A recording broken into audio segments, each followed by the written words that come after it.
All right, so we're back in from our walk, and now I'm going to finish that wood. Let's see, what was the name of that wood again? I think it is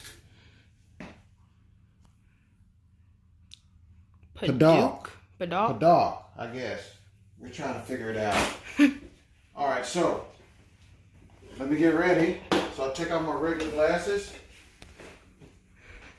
And even though my necklace is not long enough to get caught at anything, and I don't really risk it, it's just I used to do CNC machining, and it's just that I'm used to not wearing any jewelry of any sorts. My watch, my Fitbit, I let it collect all the dust. It doesn't bother me much.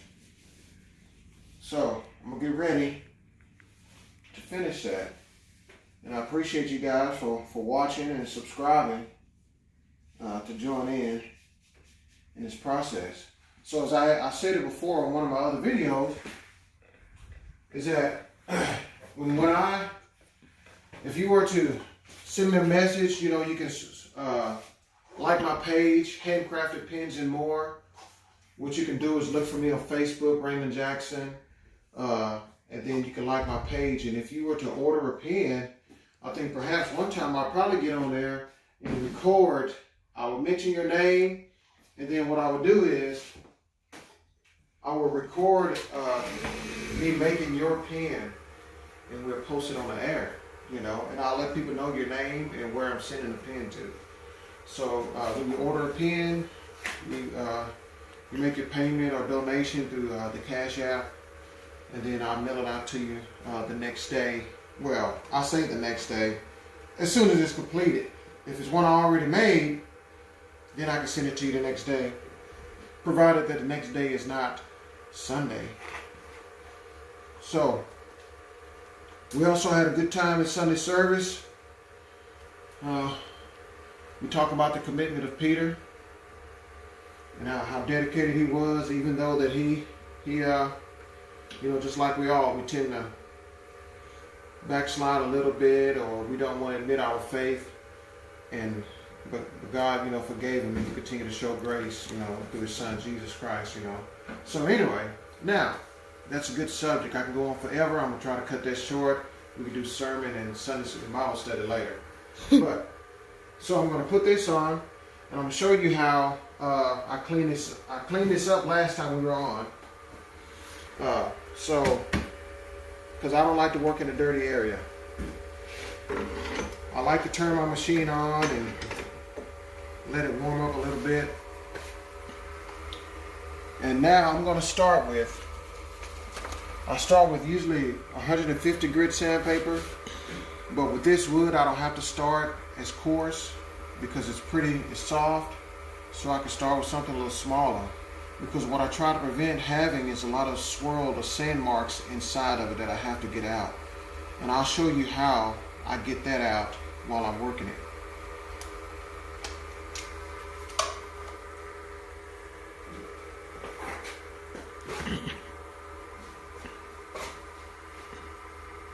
Gotta have my seeing glasses on. I can hear me, but I don't know if you can hear me too well, but anyway. So, I'm going to turn this up to about 3,200 RPM.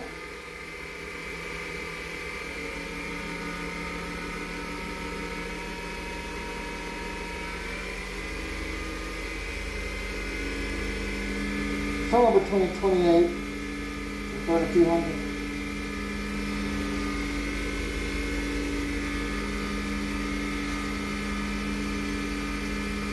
And to make it easier for me, once I tear a piece off, I try to number them. I was out there walking, so my glasses are kind of fogging up because I'm still hot.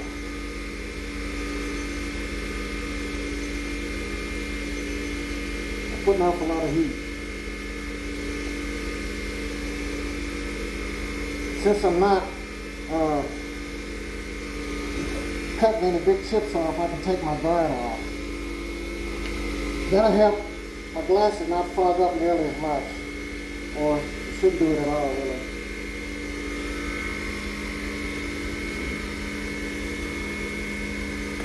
So instead of 150. With this wood, I'm going to start with 320.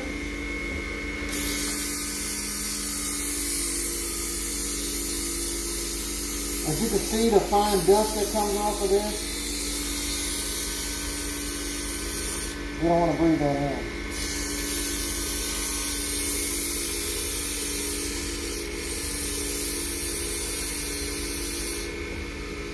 And one thing is, when you're doing it, you don't want to push too hard on it. Because when you push hard on it, then you'll cause a lot of the deep cuts in it. So when I get the cuts in it, and after I sand it, I like to go across it this way.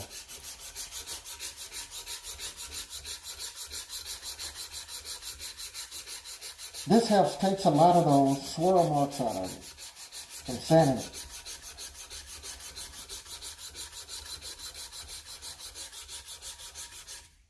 So,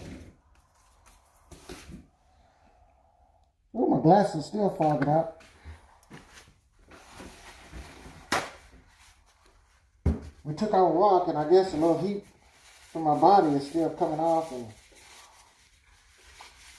doing it. So when I turn it, I like to get the dust off before I use my next pad. A lot of times I get a paper towel, knock the dust off.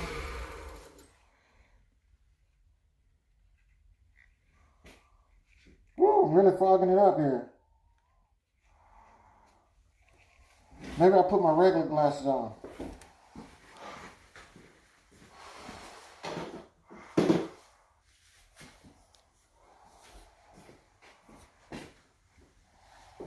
I got a good seal on my mask, so I know that works fine.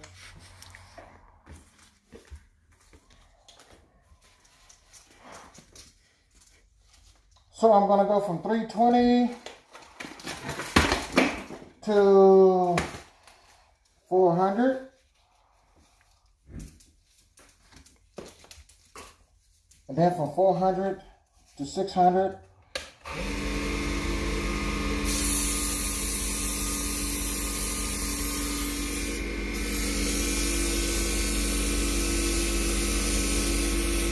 I like to sand this direction. A lot of people do it this way.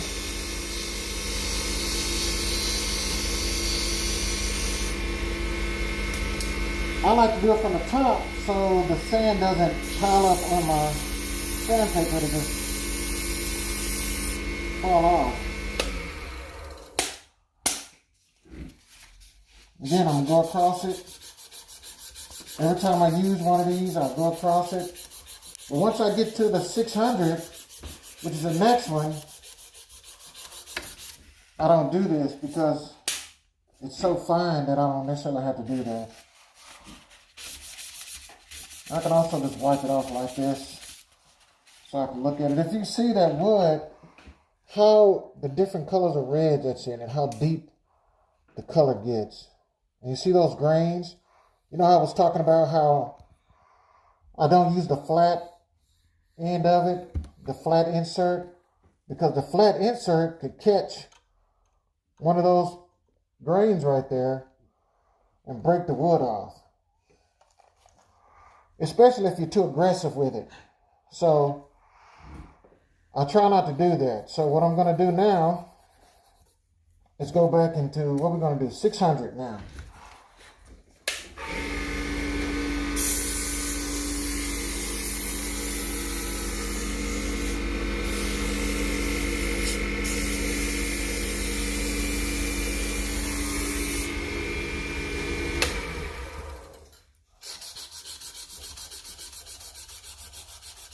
And I don't know if you can see it on the camera, but if you look, there's some little tiny marks that's going that way. You'll never get all of them out, but I still try to minimize it.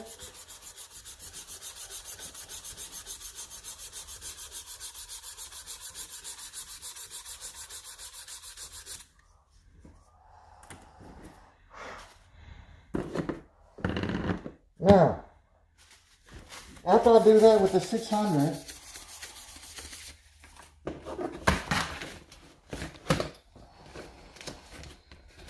Let me show you guys something.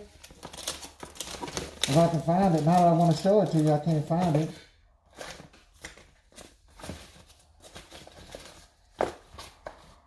Well, now I start using, I like these little foam back sanders. It's kind of soft. This helps in even pressure, and it also gives a great finish to where you don't dig into the wood as much. And it helps, it gives a great finish. So,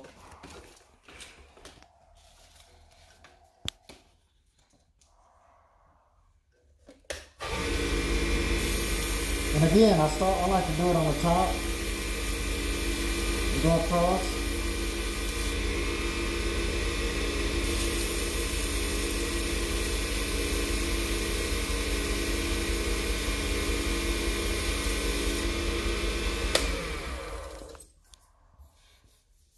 It's very smooth. It really smooths it out very well when you do that.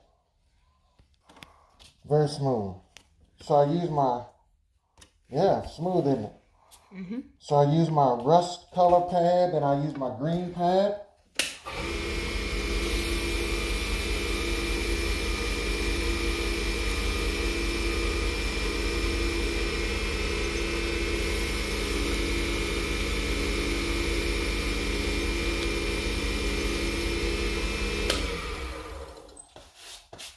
That's how I get it off. Just wipe it off. Alright. Now I go to a black pad.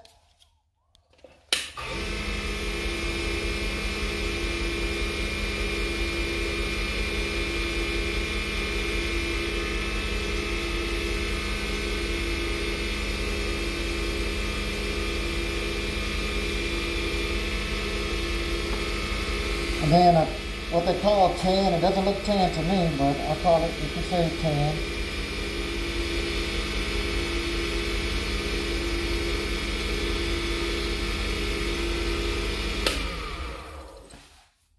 And that gives it a good smooth finish. Sometimes, I could stop right there, but I want to seal it because we want to make sure that this lasts a while, lasts a lifetime. As long as you don't dip it and soak it in water, it'll last a lifetime. But who would do a pen like that anyway? So now, I'm going to use what we call triple E polish.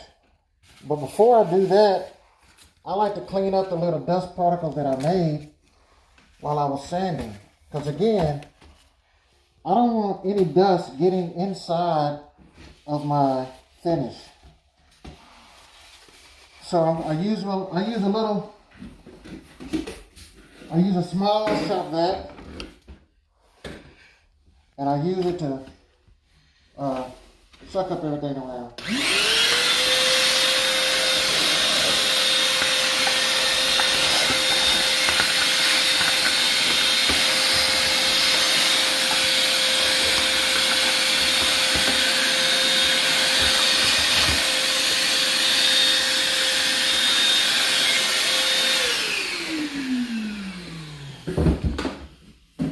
So fresh and so clean. A clean work area is a safe work area. All right. Well, usually it's safe anyway. I also get a towel. I like to get the dust off my hands too.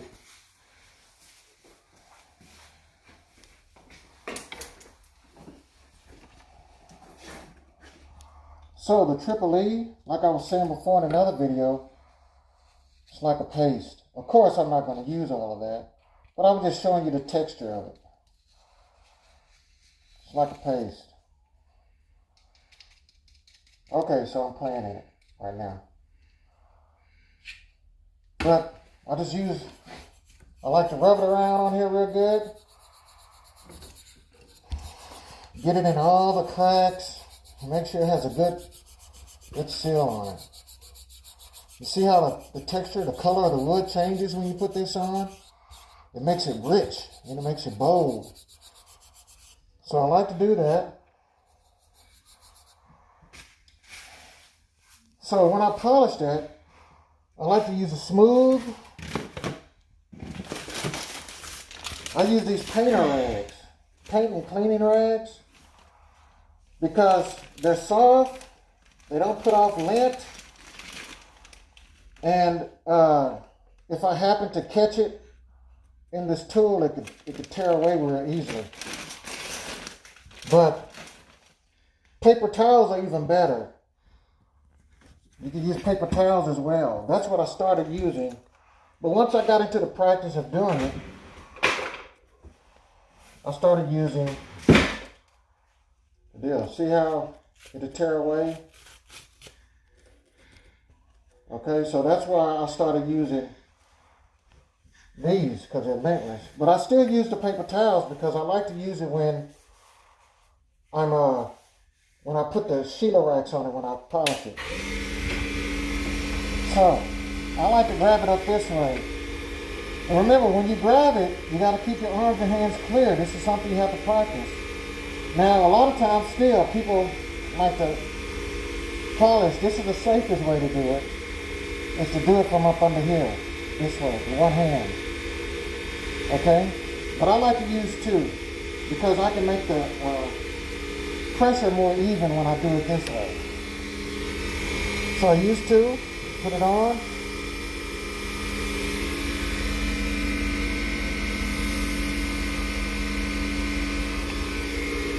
And you do it till it causes some heat. That's what helps seal it.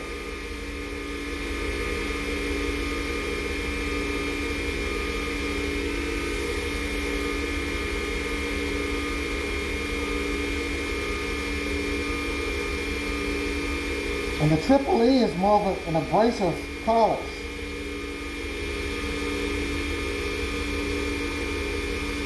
It feels like, it has sandpaper inside of it. That's what it feels like, sand on the inside of it. And as you see, like the part of the wood come off, that's because of the abrasiveness of the polish. So I do that until it causes a little heat. Then I go through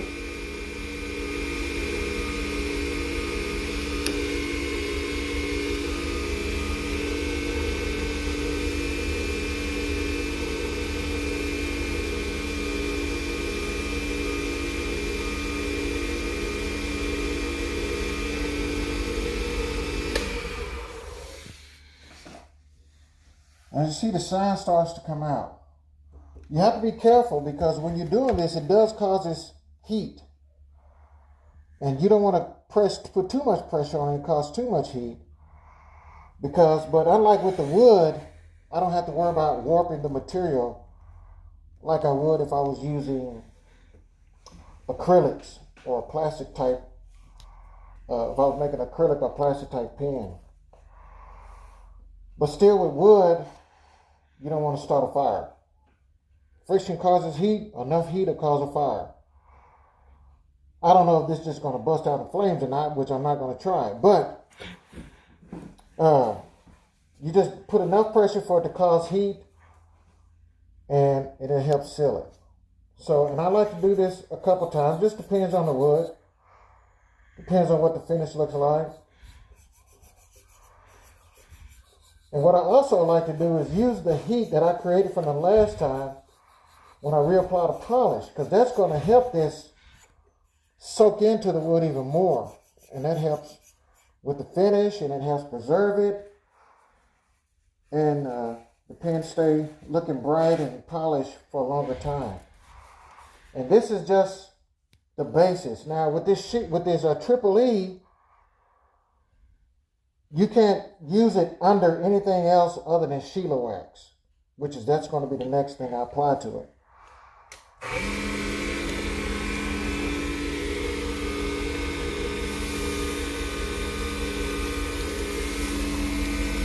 I don't know if you guys can see the little smoke that comes up from it or not when I put a little heat on it. They see. All right. When I add a little pressure to it,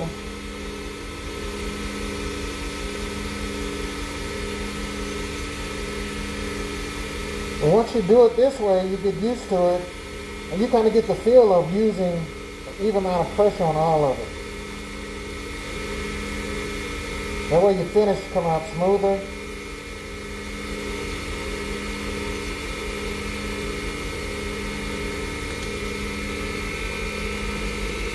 Now, when you're doing it, sometimes I like to go on the top.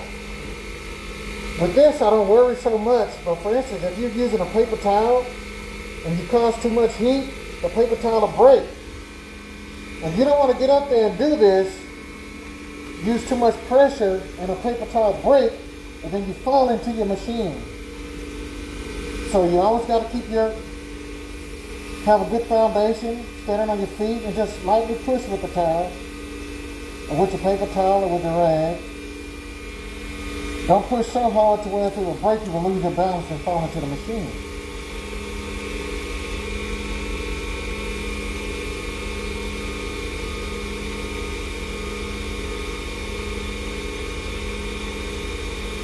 And this is going to be a little warm when I get done.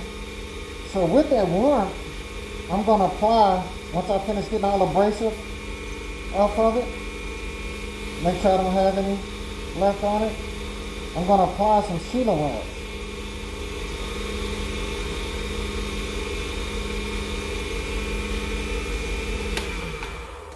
And what I do with that is I'm using the heat that I generated from using this also to help the Sheila wax sink into the wood, and which again, that helps protect it, and it gives it an awesome, again, this is pasty too.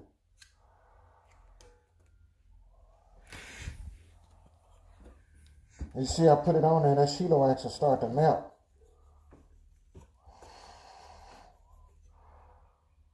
Because I generate a little heat on there. And just get your finger and wipe some on. Some people like to put it on a towel and put it on. But see, I like to put it on, again, like I said, when it's warm.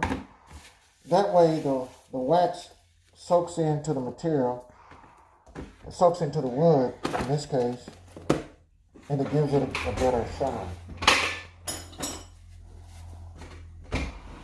And I always use a different towel to do the wax and triple E abrasive polish. Of course, I don't want abrasiveness in my finish. Now with this, I don't have to have the RPMs as high.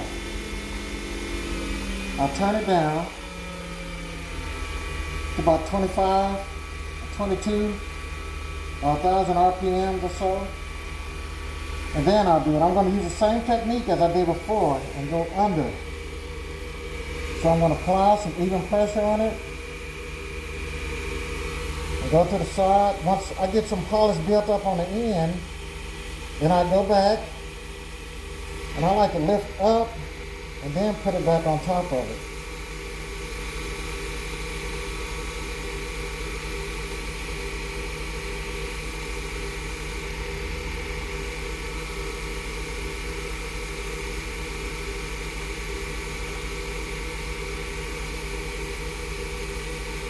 And I'm not sure if you can see the difference in the shine of when I'm doing this and the other, but I can. And you really notice a difference if you do it and then you don't do it.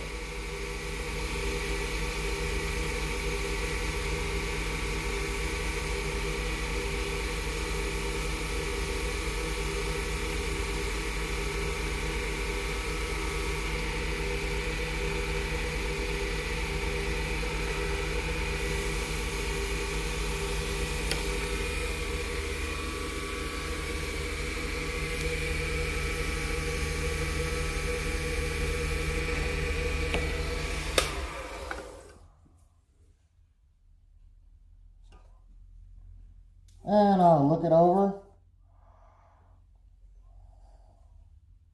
It's warm still. So while it's warm, again, I'm going to put some more polish on top of it.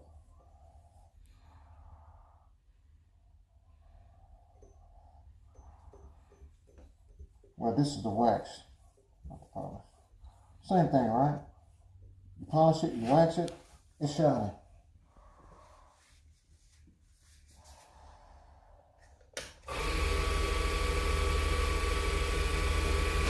So when you turn the RPM down, You can stay in a place longer. It's not a rush job because you don't want to do it in a hurry.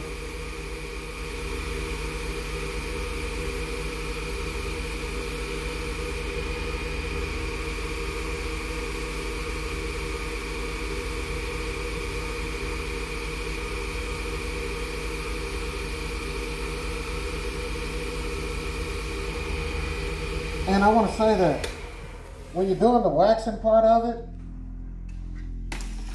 that's about the time that you don't necessarily need your mask on.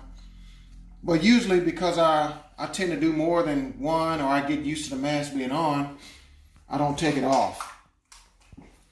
But I'm taking it off for this so I can just finish it out. Now the Sheila wax has a pretty pleasant smell to it. Kind of reminds me of I don't know, like a vanilla type aroma, like vanilla bean type smell to it.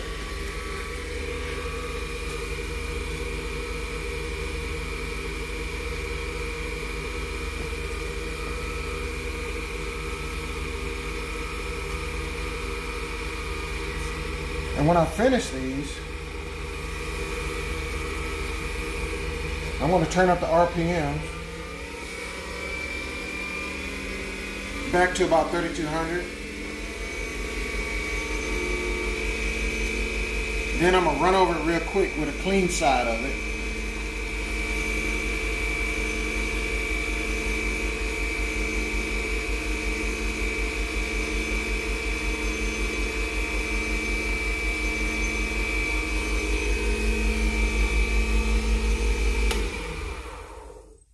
And that'll finish up the shine. All right, so it's not hot right now, which is good, and that's what I wanted because that lets me know that the wax is sealed on it real good. And what I'm going to put on this is, I think I'm going to use some gunmetal.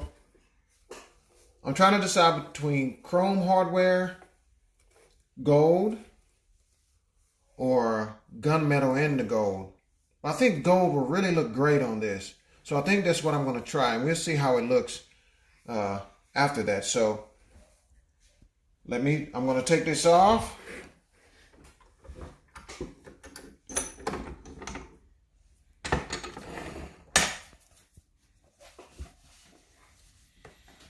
And my wax has had time to cool on it.